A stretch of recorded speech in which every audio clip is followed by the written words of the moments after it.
Olá, com que prazer estamos retornando ao nosso podcast Tanto a Dizer. Sempre buscando o que as pessoas têm a dizer e sempre dizendo também o que nós temos.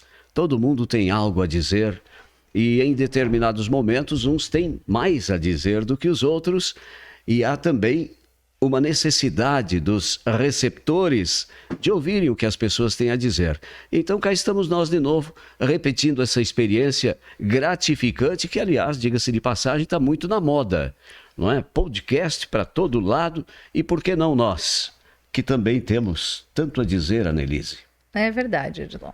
E hoje, quase um ano depois, mais de um ano depois, acho que em julho do ano passado, foi ao ar o nosso podcast com o nosso convidado Samuel Santos, nosso conterrâneo patrulhense, que agora está aí no pleito concorrendo à candidatura de deputado estadual. Estamos a 8 dias, né, das eleições, ali na reta final. E com certeza, no nosso primeiro episódio, que eu vou deixar depois o link para vocês aqui na descrição do vídeo, o Samuel contou muito da vida dele, dos pais dele, da família dele. E hoje a gente quer saber um pouco de como está sendo essa caminhada, de como é que está sendo essa trajetória aí durante a campanha. Ele está visitando diversas cidades. Então, estamos aqui. Samuel, seja muito bem-vindo mais uma vez conosco. E nos conta aí o que está acontecendo nos últimos dias. Eu sei que tu visitou muitas cidades. Quantas? Tu tens ideia? Oi, Anne, tudo bem? Odilon, satisfação estar mais uma vez aqui Samuel. Na casa, obrigado.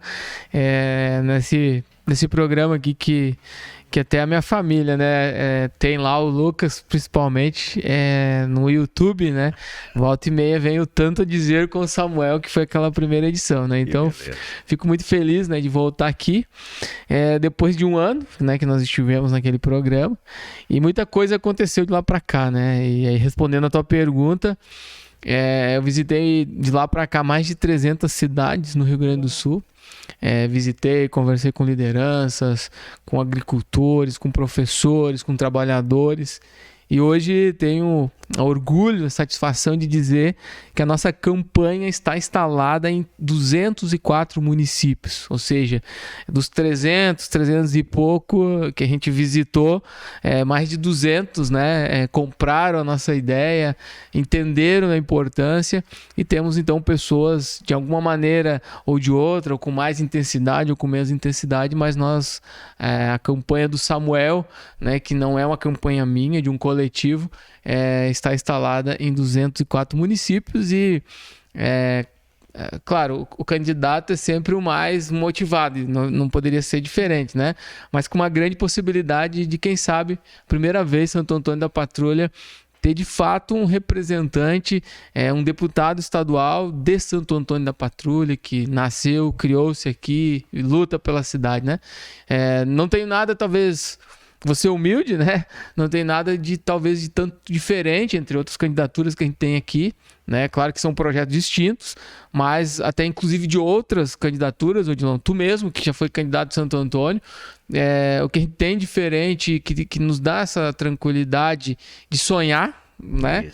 É que nós temos uma campanha organizada muito forte fora de Santo Antônio da Patrulha.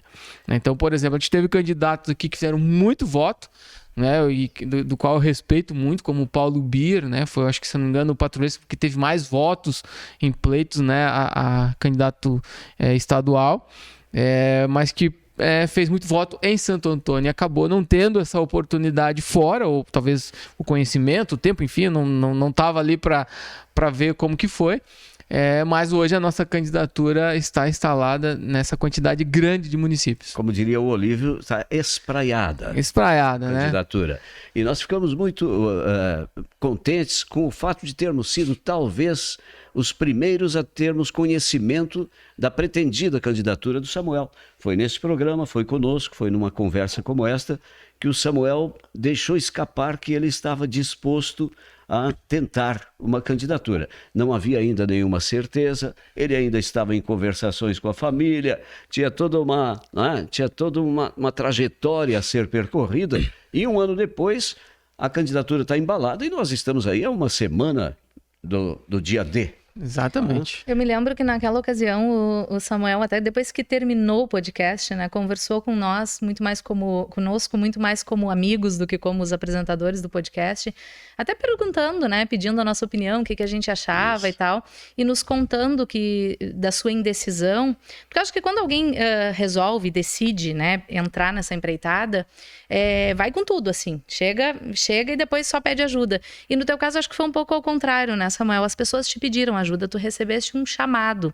Não foi uma decisão tua, foi um chamado por pessoas da tua classe, da qual tu já vinha trabalhando há muito tempo, já vinha construindo um espaço de luta, de trabalho, sem estar lá na Assembleia, sem estar na Câmara de Vereadores, sem estar na Câmara Federal, mas já vinha fazendo um trabalho, e eu acho que por isso tu foi chamado para representá-los agora, de fato, num lugar onde possa se espraiar essas ideias que tu já estava trazendo aqui para a região toda, né? Para Santo Antônio e para o litoral norte aqui todo, onde o sindicato tem essa regional, né? Isso, eu acho que isso é importante dizer, né? A candidatura não partiu de mim. Eu não fui pedir para ser candidato, né? Inclusive, precisaram me convencer, eu me convencer e convencer a minha família de que isso seria bom para o nosso projeto de vida, né? Quem me conhece sabe, nunca me candidatei a vereador, e não porque eu não acho que a política seja importante, né? Mas eu nunca tinha olhado para esse espaço que é importante, mas nunca olhei para ele como algo que fosse para a minha vida, né? Para a vida da minha família. E naquele momento, quando a gente conversou aqui, né, foi quando o partido me procurou, a associação dos sindicatos aqui no Litoral Norte tinha me procurado, tinha feito a discussão, e aí eu tinha pedido um tempo, de fato, para poder medir, mensurar, assimilar, porque uma coisa talvez seja uma campanha para presidente do sindicato, uma coisa é a campanha para vereador e outra coisa é o que eu estou vivendo hoje, que é essa campanha para deputado, né? Que estar hoje em 204 municípios ela é uma coisa muito bacana, né? Mas dá um trabalho gigantesco, sim, né? Porque fazer o material chegar lá, as pessoas ficam demandando a agenda, quer que o candidato esteja lá para dialogar, né? Então, mas é um momento que eu tenho aprendido muito, né, com essa caminhada. Eu faço um comparativo, assim, daquela minha aventura de não sei quantos anos atrás, foi quando o Olívio se elegeu governador 98. 98, que eu fui candidato também pelo PT, que foi o meu primeiro partido, a deputado estadual. Eu tinha como base o fato de estar na comunicação, estar num grande veículo de comunicação de Porto Alegre, e em contato lá com o seio do partido, que estava em plena ebulição naquela época, todas as esperanças e tal,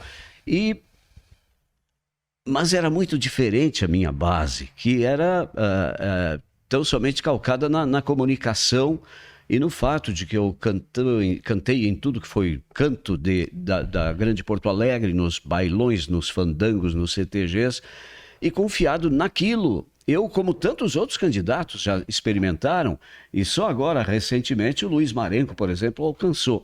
Mas no meio artístico e da comunicação, grandes nomes tentaram e não conseguiram. Agora, a base do Samuel é muito diferente. O Samuel tem todo um trabalho, tem todo um lastro de trabalho prestado como líder sindical, né?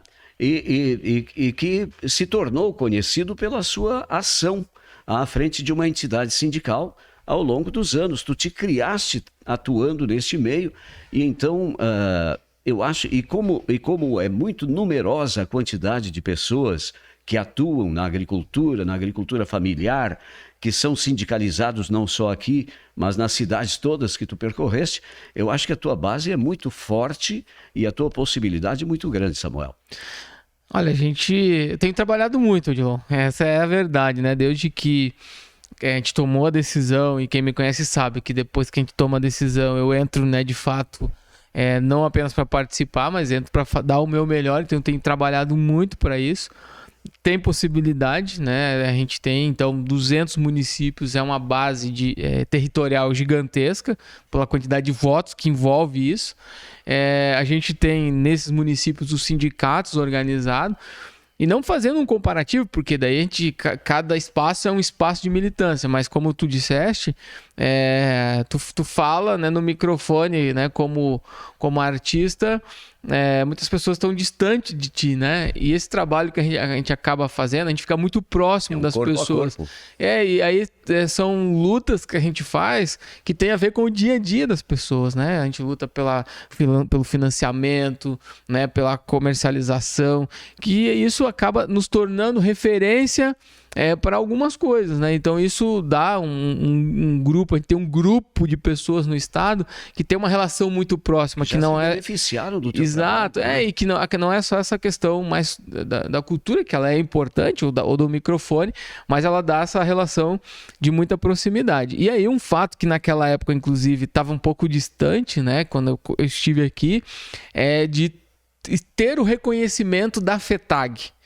Né? Hoje, a nossa FETAG, para quem não conhece, quem está em casa aqui, é de Santo Antônio ou é do meio da cidade, que não entende, a nossa FETAG, ela tem mais de, se não me engano, 250 mil associados diretamente ao sistema FETAG. O que é o sistema FETAG? São os sindicatos no município, né? Ao todo no município nós somos 321 sindicatos que abrangem mais de 400 municípios, né? Por quê? Pegar o sindicato de Osório, por exemplo, só o sindicato de Osório, ele tem 7 municípios que a gente chama de extensão de base, né? Porque ele não está instalado como sindicato ali, mas ele tem um escritório que atende nos outros municípios, mas é sindicato mãe, como a gente chama, né? Então a nossa base de FETAG, a gente tem mais de 400 municípios que são atendidos pelos sindicatos, né? Então isso dá uma força gigantesca, porque a FETAG é uma instituição que vai fazer 60 anos ano que vem, tem um histórico e tem outros deputados que inclusive, né, cresceram, né, entraram nesse mundo da política a partir dali, né? Então isso dá uma segurança para a gente no sentido de dizer, ó, somos candidatos da FETAG, né, apoiados pela federação, que tem uma base da agricultura familiar. Obviamente que a minha base, à medida que a gente foi caminhando, né, a gente foi conversando com as pessoas, que eles entenderam o nosso projeto, a gente foi ampliando, né? Outros temas como a educação, né? Por eu ser educador popular, também foram entrando na nossa pauta, né? A gente teve apoio aí dos metalúrgicos, dos sapateiros, dos comerciários, de outras categorias, porque o que eu tenho dito, o que eu tenho tentado fazer nos últimos anos é fazer com que as categorias dialoguem. Porque os últimos anos tem sido difícil para a classe trabalhadora, porque cada um fica meio que no seu quadrado. Mas a gente precisa entender que todos somos trabalhadores e trabalhadoras. Isso é uma das bases da tua... Porque tu tem um triplé ali, que é a educação, a agricultura familiar e a organização dos trabalhadores e das trabalhadoras. Exatamente. Né? Então, ou a gente se organiza como classe, não apenas como categoria, porque é muito fácil, né? Por exemplo, a reforma da Previdência.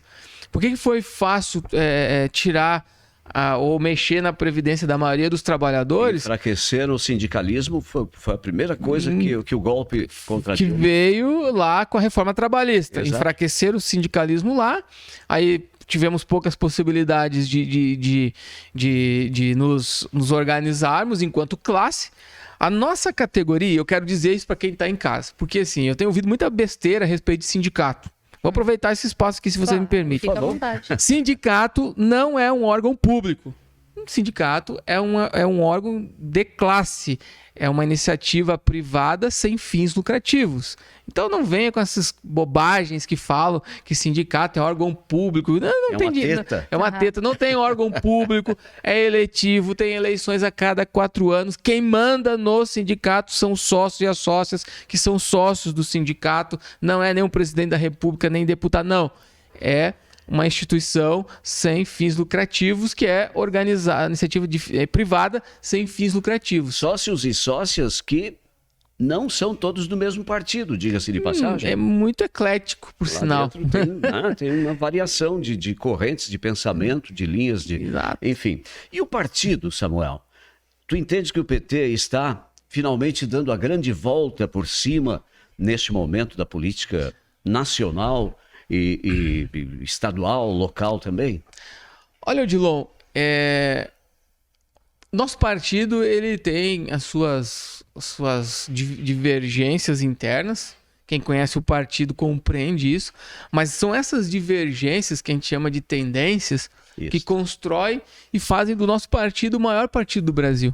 Isso fortalece a democracia. Isso fortalece a democracia interna. É o que fortalece a democracia. Então, assim, de tudo que nós vivemos dos últimos anos, de 2014 para cá, quando falaram que o PT ia acabar, né, que ia aniquilar o PT, que o tal do presidente dizia que tem que metralhar a petralhada, tudo que a gente viveu hoje, o que a gente tá vivenciando nos dias de hoje, mostram do porquê que nós somos atacados diariamente, né? Inclusive com mentiras, com fake news, com tudo isso que acontece, é porque de fato nós somos o maior partido do Brasil, trabalhamos num formato que é democrático, podemos ter as nossas divergências, e o povo entende, de fato, o que aconteceu nesses últimos anos. Mas o povo se deixou levar, né? Num determinado momento. Olha, mas até os mais petistas, Odilon, assim, vou te dizer assim, foram muitos assim, que balançaram.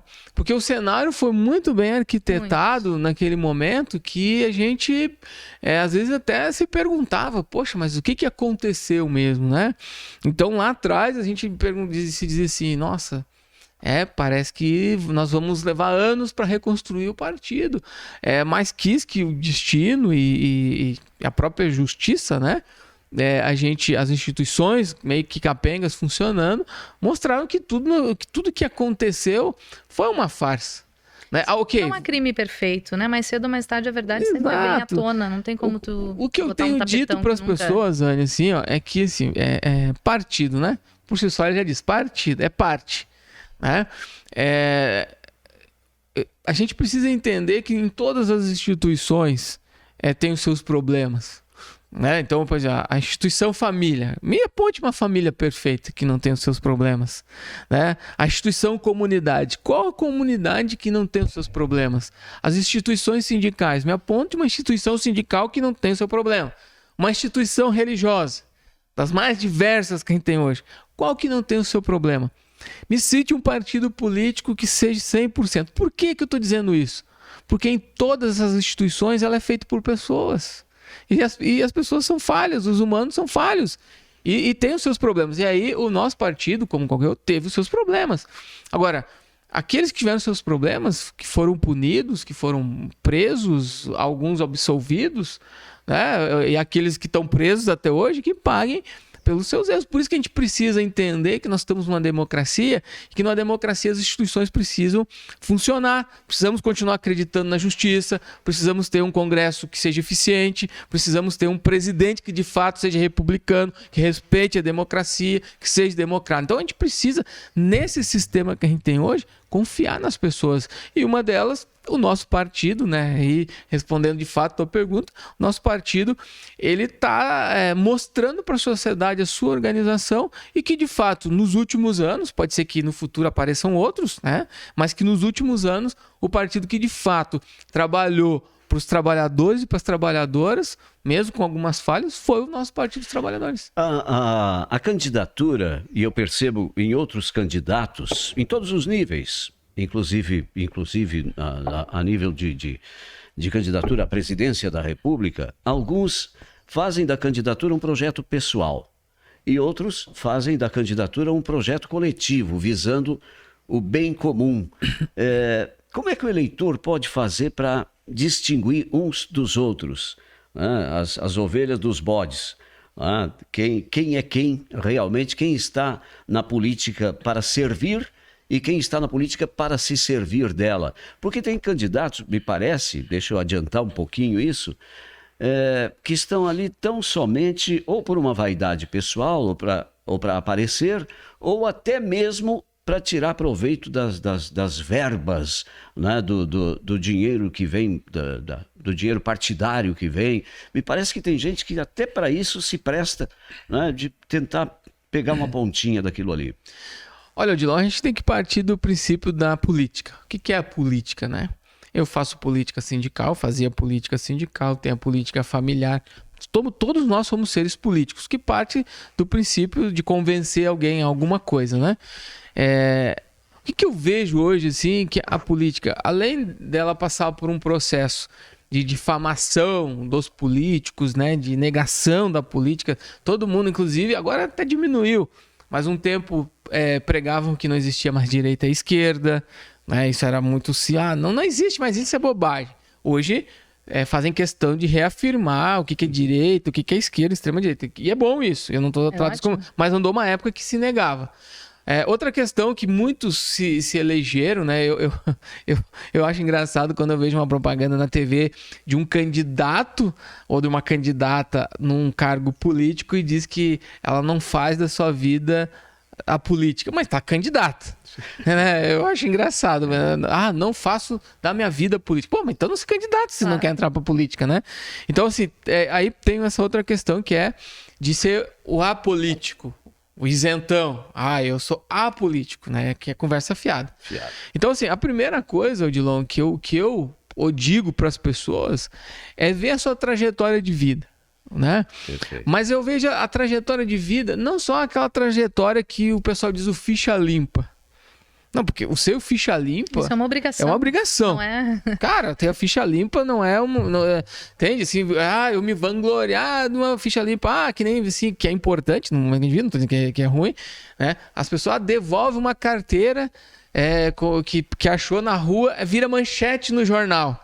Cara, isso é obrigação. Mais que é obrigação. Né? Isso é ética, né? Acho que um problema, assim, né, nesse sentido, as pessoas têm pouca consciência de classe, sabe muito pouco de onde vem, porque é importante que nós tenhamos lá o privatista, o defensor do banco, o defensor das grandes empresas, porque há pessoas na sociedade que são empresários, que são banqueiros, que são bancários.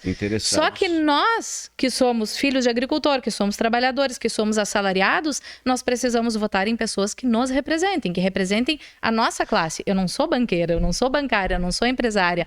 E o que há é isso. Muitos agricultores, trabalhadores, pessoas do chão da fábrica, votando em gente que nunca olhou por nós, que nunca votou por nós. As pessoas não acompanham a votação dos seus candidatos. Não sabem que a sua aposentadoria foi tirada por alguém que tu votou, né? E que votou contra ti. Exato. Lá no plenário. Então falta um pouco dessa... Só para reforçar ainda essa fala do Samuel, eu acho que é aí que ele está chegando e quer chegar, é que é preciso examinar o histórico, né? É preciso ver a biografia do candidato. Antes de acreditar nas suas promessas futuras, o que eu vou fazer, o que ele vai fazer. Não, o que ele já fez para merecer a tua Nós confiança. Nós conversávamos, outro dia eu e o Samuel conversávamos sobre isso, do quanto é mais fácil para alguém que já foi candidato ou que já foi governador, prefeito, deputado, seja lá o que for, porque tem algum feito político para usar a seu favor, tem um histórico para usar. Eu queria que tu aproveitasse dessa oportunidade aqui, porque mesmo não tendo sido, né, um candidato antes a nada e não tendo sido, tu tem os teus feitos, né? Tu dentro do sindicato, tu tiveste projetos teus que foram colocados em prática. A tua sede aqui, o teu sindicato em Santo Antônio da Patrulha construiu escola, rede de esgoto, trouxe certificado orgânico para um monte de gente aqui que antes tacava veneno. Tem alguns projetos que são teus e que eu gostaria que tu tivesse a oportunidade de contar isso para as pessoas. Então, assim, levando no raciocínio que eu vi antes, né? Então, assim, o histórico não pode ser só o da ficha limpa. Mas qual que é o histórico político que as pessoas fizeram para o bem comum, para o bem da sociedade? Né? Porque hoje, assim, o que eu vejo assim, o cara é político, ele pega um celular, porque hoje, né, o celular virou algo, né, que todo mundo tem acesso, uma ferramenta, todo tem uma câmera. Então, o cidadão, ele pega um celular, ele se autopromove, né, porque ele faz o selfie com um vídeo e começa a falar mal de tudo. Ele fala mal do hospital, ele fala mal do buraco, ele fala mal de tudo. O negócio é falar mal. E isso vira um circo, né? Agora, se tu for olhar o que aquela pessoa, o que aquele candidato ou candidata fez de fato para a sociedade, para o bem comum. Se tapou algum buraco, se deu um centavo para o hospital. Nem às vezes nem é o do seu individual, ele pode organizar um coletivo, ele pode fazer algum bem, uma benfeitoria, né, para o coletivo do município. Mas não, o que a gente tem são pessoas que fazem daqui a pouco dessa facilidade que é a internet para se autopromover, né, e que de fato não tem proposta nenhuma. O que não é falar mal, é atacando as pessoas, achando com que isso ele vai tirar dividendos políticos individuais, mas isso não para em pé. Né? É pouco tempo a sociedade descobre, isso enche o saco também, porque né, não leva a nada, né? Daqui a pouco, enfim. Então, acho que a primeira coisa é ver o histórico, o que de benfeitoria, né? O que para o bem comum, porque política é isso, é o bem comum. O que aquela pessoa fez para o bem comum, coisas concretas de fato, que a gente possa olhar e dizer, que legal, foi feito, né? E terceiro, essa questão é muito, que tu fala, Anny, que é de categoria.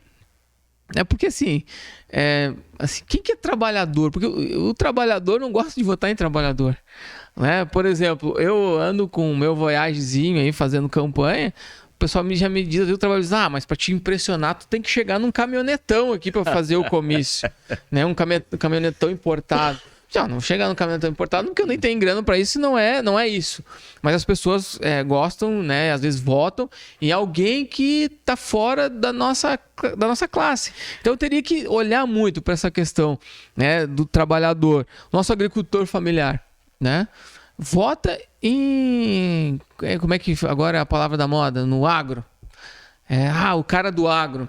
O agro é pop. O agro é pop, mas assim, agora deu toda essa bagunça aí que o Lula atacou o agronegócio. Não, o Lula atacou algumas pessoas que são do mal mesmo dentro do agronegócio. Os caras botam fogo na Amazônia, os caras depredam tudo. Então é isso, porque o cara do agronegócio, que é esse cara que exporta, ele tem consciência que o produto dele, para chegar em condições de competir fora do país, ele tem que preservar, ele precisa de selo. E aí a diferença, Odilon, já te passo, para mim encerrar meu raciocínio. Agricultura familiar é uma coisa e agronegócio é outra. Agronegócio é os caras que exportam, esses que são conscientes, que precisa ter um selo de boas práticas de produção, que afirma que não tem trabalho escravo, que respeita o meio ambiente. Esses caras são conscientes e exportam e tem vida longa na exportação. A nossa agricultura familiar é o nosso agricultor que vive das feiras da agricultura familiar local, que vive da alimentação escolar para comercializar, que vende no mercadinho da esquina, que compram o insumo hoje lá nas alturas baseado no preço de dólar, mas tem dificuldade de vender em real porque o salário mínimo está defasado. Então, a gente precisa diferenciar a agricultura familiar do agronegócio e sabendo que dentro do agronegócio tem muita gente consciente. Agora que tem uma banda podre que tá aí tacando fogo, quer tacar fogo no mundo, quer destruir tudo, isso tem, né? Eu penso que eu já tive a oportunidade de debater, no melhor sentido da palavra, com pessoas que pensam diferentes de mim e estabeleci mais ou menos porque era uma pessoa abastada, era uma pessoa rica, e eu disse, a nossa diferença está nesse fator, tu és rico, e tu vais naturalmente apoiar quem apoia os ricos. Eu sou pobre e vou naturalmente optar por quem apoia os pobres. Agora eu gostaria de também ressaltar, Samuel, que me parece, e eu acho que isso precisa ser também examinado pelos militantes do agro, né, que são então os grandes produtores, quem fez melhor, quem fez mais por eles? Né? Em nível de governo federal. Quem favoreceu mais a sua atividade e proporcionou que eles mais progredissem? De que lado está, já que nós tivemos uma mudança de lado? E eu acho que isso precisa ser pesado também. E eu não vejo ser pesado. Acabo de vir de um lugar onde existe um partido só, né, e uma tendência só, dentro da classe essa do agronegócio. Como se eles tivessem sido ou estejam sendo muito beneficiados atualmente e tivessem sido prejudicados anteriormente. Foram? Não foi prejudicados, né, Odilon? É que hoje o momento internacional para o commodity, ele está muito favorável, né? A gente vem de um fechamento por conta da pandemia. onde muitas coisas escassearam, né? E a gente tem a produção de alimentos num boom, né? Então, hoje a economia, o commodity, ele vale muita grana. Então, nunca se ganhou tanta grana, né? Mas isso é um movimento natural e que ele não é um movimento duradouro. A gente está falando de um pós-pandemia. Mas isso veio da política governamental? Não. Isso é uma coisa... contexto exatamente. Mundial. Contexto mundial. O que essa turma precisa entender é que não é um movimento linear que vai de agora em diante. Isso tem um ciclo que ele tem dias contados para encerrar, né? Agora, quando tivemos a crise de 2009, por exemplo, que foi uma crise mundial... o governo brasileiro aportou um monte de recurso, né, pro agronegócio, para a agricultura familiar. Nunca se investiu muito. Então, por exemplo, hoje não se tem nenhum aporte governamental para o agronegócio, talvez até porque ele não precise, né? Vou até limpar a barra do governo, mas em algum momento vai precisar ter. Agora, o problema nosso, Odilon, é que não tem para o agronegócio, mas também não tem para os agricultores familiares. Olha só, esse ano, o Plano Safra, o dinheiro não durou 2 semanas. O que o governo liberou e foi a mesma quantidade do outro ano. Só que qual que é o problema? É a inflação. Então, por exemplo, ano passado, se tu investia 50 mil reais para plantar 1 hectare de determinado produto, com a inflação que a gente tem hoje, o boom dos insumos, tu precisava de 2 vezes mais, tu ia precisar de 150 mil para fazer a mesma quantidade de lavoura. E o que aconteceu? Faltou dinheiro em 2 semanas. E aí, para poder ampliar, é difícil, né? Não há essa compreensão. Por exemplo, quanto que foi o litro do leite? 10. Hoje eu tive lá no meu primo, no Morro Agudo, ele contando lá que venderam a R$14 um litro de leite no armazém lá do Morro Agudo. Então, é porque, de fato, não existe uma política econômica clara, não existe uma política agrícola clara, né? E com investimento. Precisa ter investimento público. Na verdade, o produtor não é quem está faturando mais com esse... Muito pelo contrário. Esse preço final do leite. Né? Não, e todos os produtos. E todos os produtos. Volto a dizer, produtos que circulam no mercado interno. Quem exporta, a gente precisa entender isso. O agronegócio que exporta, ele está bem. Mas é o cara que vende na Bolsa de Valores lá na Bolsa de Chicago, que já tem contratos futuros, né? E tem muito produtor de soja que está de suínos, de carnes, que vai nessa leva aí. Agora, o que a gente precisa entender, quem nos ouve, assim, que nem todo mundo vende na Bolsa de Valores. O nosso agricultor aqui do Evaristo, do Morro Agudo, de Santo Antônio, que planta arroz aqui, não vende na Bolsa de Valores. Entende? Ele vende, às vezes, para um atravessador, ele vende no mercado da esquina, ele vende para uma cooperativa X, que ele é pago em real. Ele compra os insumos baseados em dólar, mas ele vende em real. Então a gente precisa entender isso. E para essa turma, para esse agricultor, é importante ter um ministério que cuide da agricultura familiar. Ele precisa de política pública. Ele precisa de investimentos para alimentação escolar que escoa essa produção. Precisa de abastecimento. O grande problema hoje do Brasil de alguns produtos, o de Lonhane, é porque o governo Bolsonaro acabou com a política de armazenamento de estoque de produtos. Então, assim, quando há uma escassez, o que o governo deveria fazer, como tinha no governo do Lula e Dilma? Conab. O que é Conab? Centro Nacional de Abastecimento. O produto encareceu, tem no estoque, o governo pegava dos seus estoques, colocava no mercado e estabilizava o preço. O produto estava muito baixo, no caso do leite, quando baixava muito, o governo ia lá, comprava o leite para estocar, para subir o preço para o agricultor. Então, assim, existia uma política agrícola estabilizada, que nem era tão... Não tinha essa oscilação toda que a gente tem hoje. Há um tempo atrás, eu lembro de uma estatística que eu não sei bem baseada em que fonte, que dizia que 70% da comida na mesa dos brasileiros era fornecida pela agricultura familiar, pela pequena agricultura. Esse percentual se mantém, ainda é a agricultura familiar, o pequeno agricultor ainda é quem alimenta os brasileiros? Exatamente. Quem mais alimenta, quem mais emprega, quem mais cuida do meio ambiente. A gente pode fazer uma lista, né, que a agricultura familiar é responsável. Eu insisto em dizer, a agricultura familiar, além de tudo, gera desenvolvimento local. É onde o dinheiro de fato circula, faz com a economia dos municípios, dos pequenos municípios, se aqueçam, né? Por quê? Desde lá do financiamento. Bom, tu faz um Pronaf. Para que tu faz um Pronaf? Que é o Programa Nacional de Fortalecimento da Agricultura Familiar. Então, tu quer comprar, tu quer fazer uma cerca nova. Tu vai comprar os moirões, tu vai comprar o arame, tu vai comprar o grampo, às vezes tu vai pagar a mão de obra. Onde que fica essa grana? Na agropecuária da esquina. Ah, mas eu quero lá comprar animais. Geralmente tu compra de um vizinho, é dinheiro que fica aqui. Ah, tu quer comprar uma caminhonete. Tu não vai lá comprar uma caminhonete importada. O agricultor não vai comprar uma caminhonete importada, ele vai comprar um trator, vai comprar outras coisas aqui, vai comprar um equipamento que fica no município, aquece a economia local. Quando ele vende o seu boi, quando ele vende os seus produtos, geralmente é pro entorno. Isso é a dinâmica local que aquece, Nós né? tivemos recentemente, eu e o Guilherme, fazendo alguns vídeos, porque o Samuel contratou o Estúdio Tanto para fazer alguns dos seus vídeos e tal, e a gente teve num congresso de insegurança alimentar. E lá tinha o Juliano, que é presidente do Conselho Estadual de Segurança Alimentar. Do CONSEA, que fez uma ótima fala, uma palestra bem interessante, falando sobre o aumento da insegurança alimentar, que hoje mais de 50% dos brasileiros... Pode dizer que é da fome mesmo. Nós voltamos ao mapa da fome e, enfim, mais de 50% dos brasileiros vivem em algum grau em insegurança alimentar, né? Aí tem lá, ele citou todos os dados com suas devidas fontes, porque não é de qualquer, né? Cada coisa com seu instituto ali. E falando de pessoas que comem só uma vez por dia, de pessoas que não comem, que trabalham o dia inteiro. E aí a gente vê uma declaração bem recente do presidente da República dizendo: fome? Eu não tô vendo fome em lugar nenhum. Como é que pode?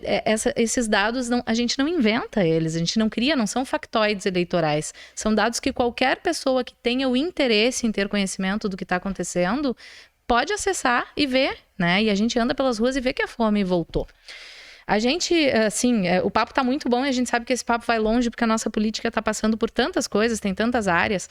Mas como a gente se encaminha um pouquinho pro final, porque o Odilon tem compromisso, o Samuel também, eu queria muito que a gente concluísse, assim, este programa agora, focando no Samuel. Porque eu sei, Samuel, que a diferença de muitos outros candidatos, tu tens propostas, né? Tem proposta pro êxodo rural, como combater o êxodo rural dos jovens, né, que trabalham com agricultura familiar. Tem proposta de CNH gratuita para filhos e filhas de agricultores, tem proposta para educação. Então, nos fala um pouco de quais são os teus propósitos se tu fores eleito.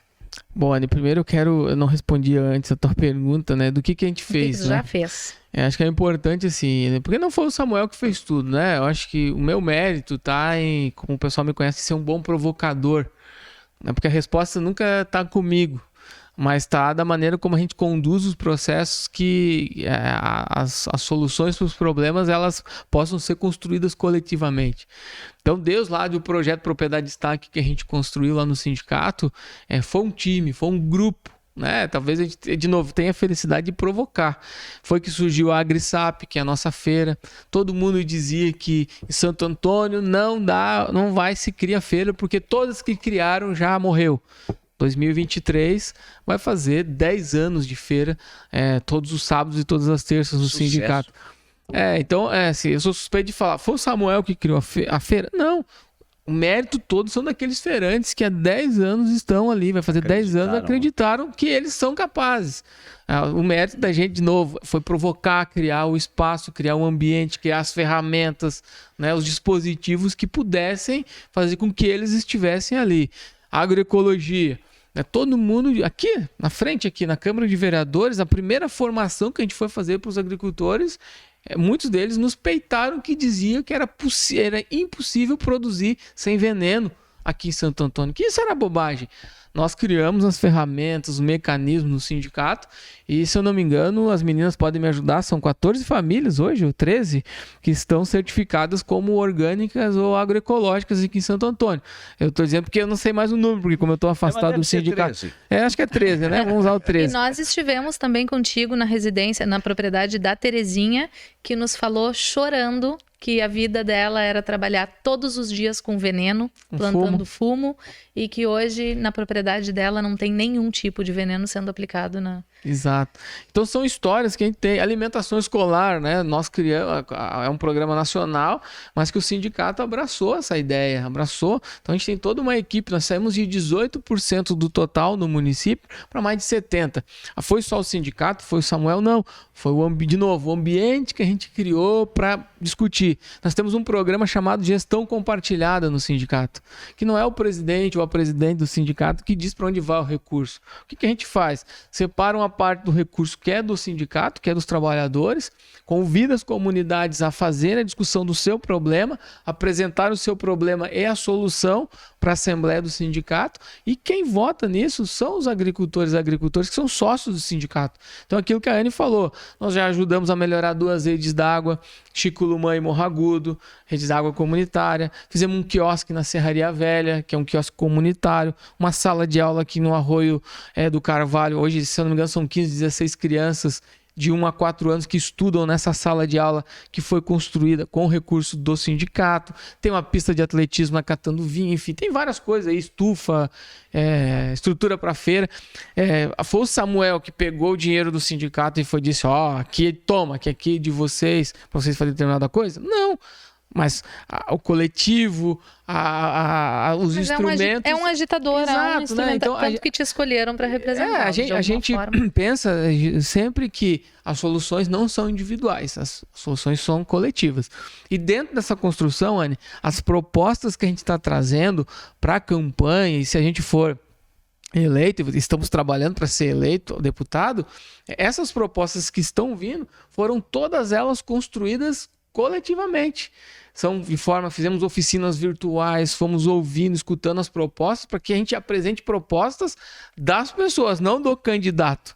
Porque o candidato não pode ser o iluminado e vai dizer assim, eu vou apresentar isso, eu vou resolver para todo mundo. Então, se a gente tem uma CNH que é para a juventude, filhos e filhas de agricultores, a proposta é ter uma carteira de habilitação gratuita para filhos e filhas de agricultores.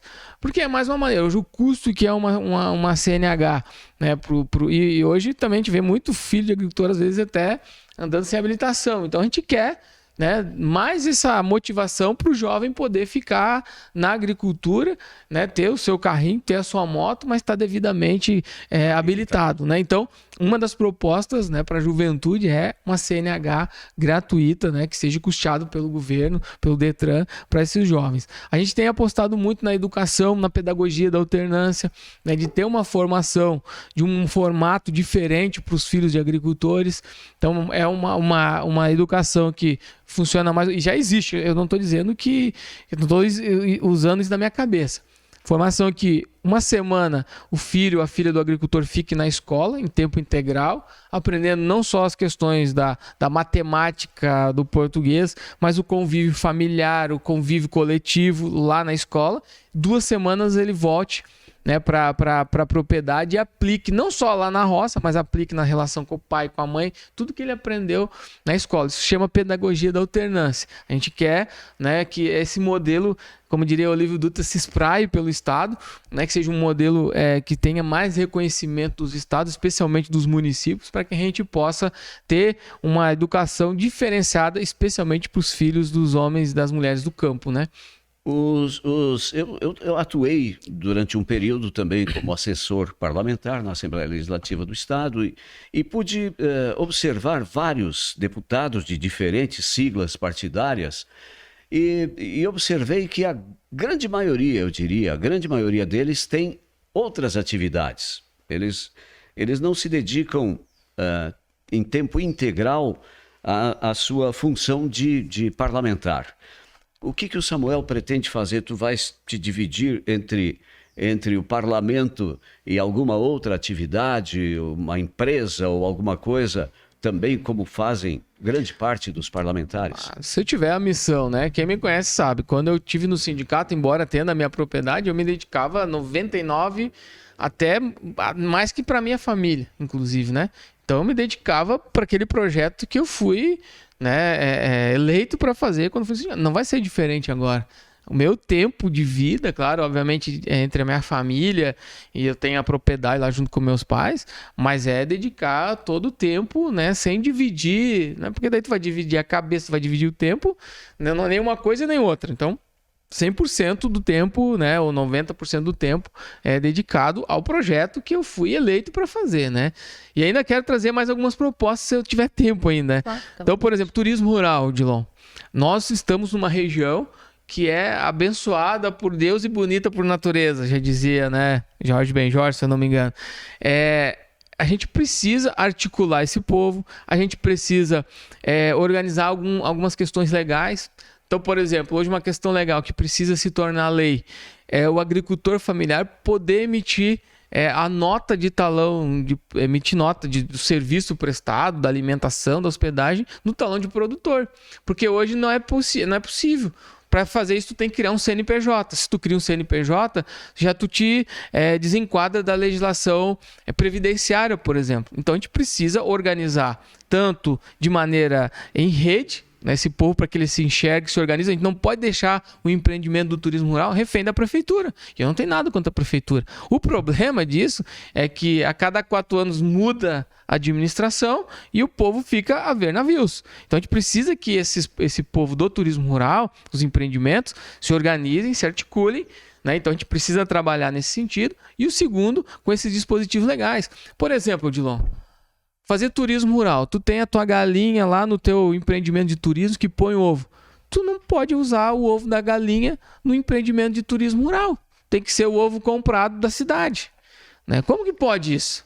O leite que tu tira da tua vaca lá no empreendimento de turismo rural, a legislação não permite que tu sirva o leite para as pessoas que vêm e que querem vivenciar um turismo de fato rural, querem vivenciar o que tem na propriedade. Isso é uma super tendência na Europa. Eu me lembro, eu voltei da Itália, morei 10 anos na Itália, voltei já faz 10 anos, e eu lembro que no meu último ano lá eu fiz uma viagem para o sul, visitando propriedades de agroturismo e turismo rural, e dentro desta propriedade absolutamente tudo que era consumido era produzido lá, desde a energia elétrica com as suas... E tudo que a gente comia, o queijo da cabra, o queijo da búfala, tudo era produzido dentro da propriedade. Isso é uma tendência lá. E a gente ainda tá... Aqueles franceses que vieram aqui também não trouxeram uma prática semelhante? Sim, exato. Só que aí cai nessas questões que são legais aqui.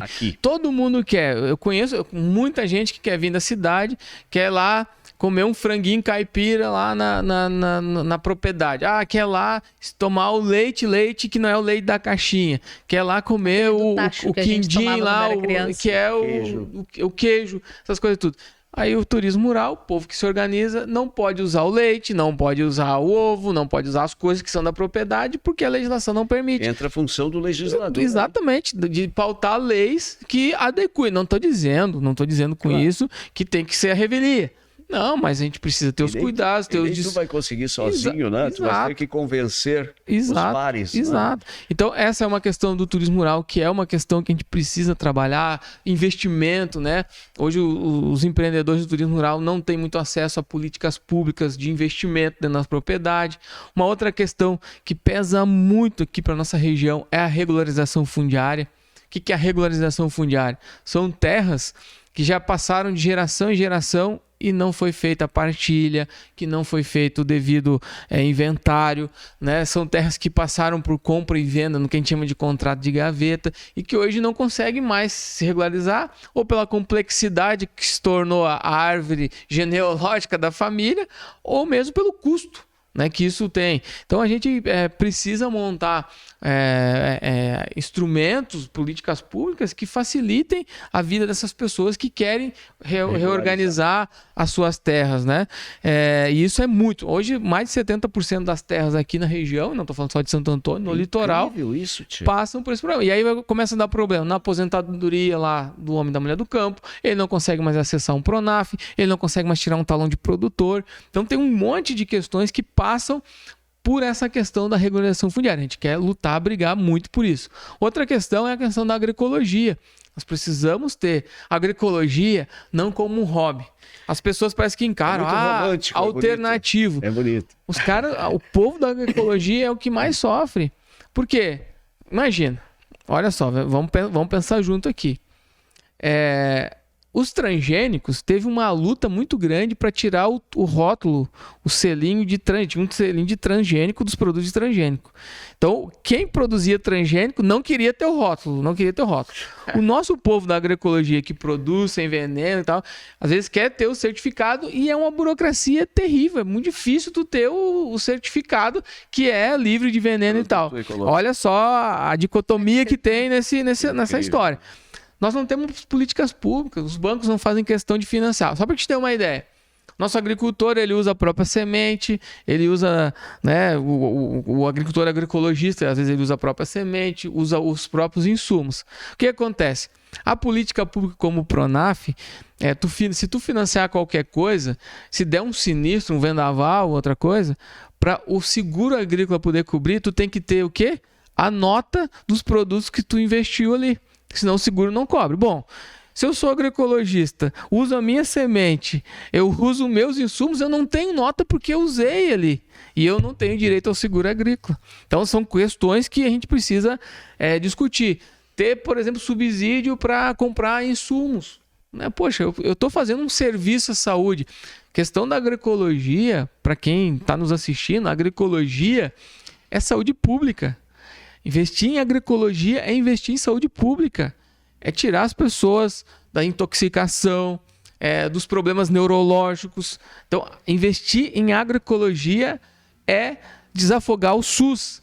Então, quando a gente fala em criar financiamento subsidiado para o agroecologista poder comprar os seus insumos, não é só uma questão produtiva, é uma questão de saúde. Isso a gente precisa encarar isso também como um papel nosso, enquanto deputado, né, tendo o mandato, ajudar a construir esse caminho. E a gente tem outras tantas discussões que a gente pode fazer aí, a questão das feiras, a questão da própria compra pública, que é importante o Estado. Inclusive, nosso governador Edgar já assumiu um compromisso, né, que ele eleito, o Estado do Rio Grande do Sul vai ser o maior comprador da agricultura familiar. Ele é do meio, né? Ele é do meio. Então a gente precisa também olhar para isso com o nosso governador Edgar Preto, né, o senador Olívio Dutra, com o nosso presidente Lula, Samuel 3030, né, a gente poder voltar aí a ter esperança, né, de dias melhores para o nosso estado, para a nossa agricultura familiar, enfim, para os trabalhadores e para as trabalhadoras. Embora a abrangência, tu já falaste da abrangência da tua candidatura, mas não há como esquecer que a tua base é aqui e que tu precisa arrancar daqui com uma boa votação, não é, Samuel? Isso, Odilon. Eu quero, sim, né, falar aqui para o povo patrulhense, né? Samuel, que é daqui de Santo Antônio, do Morro Agudo, nasci e me criei aqui, tive uma vida, né, toda construída praticamente em Santo Antônio, sou fruto do polo universitário aqui em Santo Antônio da Patrulha, estudei aqui, tive a oportunidade de fazer um estágio fora do país por causa do polo universitário de Santo Antônio, tenho uma vida no sindicato, quem, né, conhece a vida nossa no sindicato, vida pautada no trabalho comunitário, pautada em projetos concretos para a sociedade. Então eu quero pedir aqui a confiança, o apoio, que a gente não vem aqui falar mal de ninguém. A nossa campanha aqui não está pautada em estar falando mal de A, B ou C, mas de mostrar para a sociedade, primeiro que a gente tem um histórico de construções, que temos propostas, e que não vemos aqui fazer aquela política do achicalhamento, né, de ficar falando mal de um, de A, B ou C, mas de fazer pela sociedade. E aí, vocês não me perguntaram, mas para falar daquele outdoor que tem ali, não tive nada a ver diretamente com aquela história. Não mesmo? Não. Jura? Juro, não tem nada a ver com aquela história. Foi teve alguém aqui de Santo Antônio que denunciou por um tal do Pardal. O juiz em Santo Antônio indeferiu o pedido, mas o que fez com que fosse retirado foi uma causa, não sei como é que chama, foi um pedido a nível de país, que inclusive está arrancando todos esses tipos de cidades, outdoor. Né? Santo Antônio não foi a única. Não foi a única. E por ser ilegal, não porque exatamente. O Samuel quis, isso... o partido quis, o pessoal quis, o BT quis, não. É que tem uma questão que uma turma, elas não entendem. A lei, ela funciona só a parte que serve para eles. A parte que não serve para eles, aí, como é que eles falam? Não é direito de expressão, né? Então, aquilo não se... Liberdade de expressão, isso. Liberdade de expressão. O fato é que no período eleitoral, muitas coisas, as regras mudam e precisa se observar essas regras. Então, por exemplo, placa. O Samuel, talvez se tivesse grana, poderia até querer botar um outdoor pro Samuel na beira da freeway. Primeiro, que eu não tenho grana. Segundo, porque a legislação não permite. Placas é 50 por 50. Né? 1 metro quadrado. É isso, ponto. Não pode ser aquele negócio grande e tal. Não pode. Né? Então não é porque, não quer. Não, a legislação não permite. Mas não concorda com a legislação? Tem o Congresso, nós tem os espaços que vão fazer isso. Então, aquele outdoor era irregular. Mas estava há 2 anos. Ok, até as eleições estava ali. Exato. Ele nós não estamos infringia. Passando por um período eleitoral, a lei precisa ser observada, né? Nos últimos 2 anos, eu acredito, eu discuti isso com o Guilherme em casa, eu acredito que aquilo tenha incomodado muita gente que se manteve quieta justamente em nome da liberdade de expressão, porque eu acho que quando a gente começa a censurar, a gente abre precedente para que nós também sejamos censurados. Então a gente engolia a seco. Mas eu estava comentando isso com o Guilherme. Eu sou filha de agricultores. O meu pai, que está aqui do meu lado, é um homem que não tem um cartão de crédito porque não financia dívida, não deve para ninguém. Eu sou nora de um homem que é um dos médicos mais conhecidos dessa cidade e que tem toda uma família esquerdista, progressista, enfim, que sempre votou com a esquerda e que é filho de outro médico que atendeu a metade dessa cidade de graça, que deu o nome ao posto de saúde dessa cidade. E que essas pessoas e que nós, trabalhadores, que pagamos os nossos impostos em dia, nós temos o direito de ficarmos magoados, de sermos excluídos dos cidadãos de bem, porque a gente pensa diferente. A gente só pensa diferente. É sempre 2 pesos e 2 medidas. Eu lembro que em outros períodos, né, a gente convivia em harmonia, direita e esquerda. Os nossos amigos, eu lembro certa vez de estar numa janta na casa de uma amiga e do companheiro dela chegar de carro com um adesivo da Dilma de pernas abertas no tanque de gasolina e aquilo me tocar de uma forma, me ferir de um jeito e eu engoli aquilo a seco. Porque a democracia é a liberdade de expressão, até ser misógino pode, até ser machista pode, tudo pode. A gente engolia as coisas a seco, agora a gente é expulso a bala. As pessoas estão com medo, né? As pessoas estão sendo excluídas, divididas, tu não é de bem porque não pensa como eu. Isso já doía de certa forma, mas a gente tinha que aguentar em nome da liberdade de expressão. Mas agora, para fechar, eu acho interessante que fique claro, foi tirado de lá porque a lei não permite que esteja lá e a lei é igual para todos. Né? A gente passa por um período eleitoral que os 45 dias que a gente está vivendo da eleição, do dia 16 de agosto ao dia 1º, até o dia 2 de outubro, tem uma série de questões que implicam, desde o que a gente está fazendo no Facebook, na rádio, a entrevista, tudo passa por um regramento estritamente... Ainda bem que tem algum controle, né? Tem que ter controle. Mesmo assim, exatamente. Mesmo assim, que rola de mentira, de absurdo, de agressão. Então a história do outdoor ali é justamente isso, que no período eleitoral, passou o período eleitoral, se quiserem colocar de novo, ok, posso não concordar com aquilo, só que no período da eleição não pode. Tanto é que se vocês observarem qual o outro candidato de outro partido que tem um outdoor desse tamanho, e acredito que não seja porque não tem grana. Se pegar, por exemplo, vou fazer uma campanha para ele aqui, o Roberto Argenta, que é um cara que acho que tem muita grana, empresário, não tem nenhum outdoor aqui. É porque talvez ele não tenha grana para botar outdoor? Não, porque não pode. Não pode, é isso, é simples, é lei. Não pode ter propaganda que uma placa fora, por exemplo, no nosso comitê, a fachada do nosso comitê obedeceu uma medida, porque eu queria botar um maior, talvez até queria, mas não podia. A lei ela disse, se eu não me engano, é 4 metros quadrados. Tem uma medida aí que a gente precisa observar aquele padrão ali, porque passou daquele padrão, tá fora. Então, só dizer isso e dizer também para o patrulhense, é importante a gente manter, né, essa ideia da democracia no município, né? As eleições municipais muitas vezes se acirram, mas eu sempre vi as eleições municipais se acirrarem no campo das ideias, né? Às vezes é xingamento, mas é xingamento por conta daquele calor da disputa, mas nunca ir para o pessoal. O respeito. O respeito, né? Então eu gostaria, sim, de fato, que a gente chegasse até o dia 2 de outubro e depois do dia 2 de outubro, né? Como eu fiz com o Zezo, né? E eu não tenho nada contra a pessoa do Zezo, divirjo politicamente dele, mas nos encontramos na FENACAN, se encontramos no sábado na praça, apertamos as mãos, né? Afirmamos o nosso pacto pela democracia. Civilidade. E que continue assim, né? Com os demais, porque divergir ideologicamente, politicamente, não é pecado, né? Então vamos manter, Pelo né, contrário, as é democrático, ideias. né? E é isso que a importante pro gente espera. A gente precisa dar uma apaziguada e terminar esse clima de tensão. As pessoas andam com medo. E os Isso é projetos estão preocupante. bem definidos, né, Anny? Eu acho que é isso que é importante. Qual o projeto que o povo patrulhense quer? Não só para deputado estadual, porque está muito claro o tipo de projeto que tem, né? Ou que não tem. É o que não tem, São talvez aí 3 projetos ou 4 projetos que são bem diferentes, né? Não vou aqui citá-los, mas o povo tem condição de definir. O projeto para o governo do estado também tem projetos distintos e para o governo federal nem se fala. Muito antagônicos os tipos de projetos que tem, e é importante que no dia 2 de outubro, com consciência, né, pesquisando a vida dos candidatos, aquilo que foi feito, né, de bem ou que não foi feito, né, deixou de ser feito, possa servir de parâmetro para que a gente não passe trabalho nos próximos 4 anos. Obrigada, Samuel. Haveria outro tanto a dizer, né? Mas sempre tem. Tá Nós de já bom fizemos tamanho. um que eu vou colocar também. Eu acho que o Samuel também já fez alguns cortes dele, mas eu vou deixar também na descrição desse vídeo. Te agradeço, o pai é chamado, o pai tá chegando recentemente aí da Bahia, já tá saindo de novo, se essa gente corre para tudo que é lado, fico eu aqui. Nós estamos na reta final e eu gostaria de dizer que o Samuel, claro, tá com uma agenda super cheia, né? Estamos aí a 8 dias das eleições, mas onde for chamado, irá.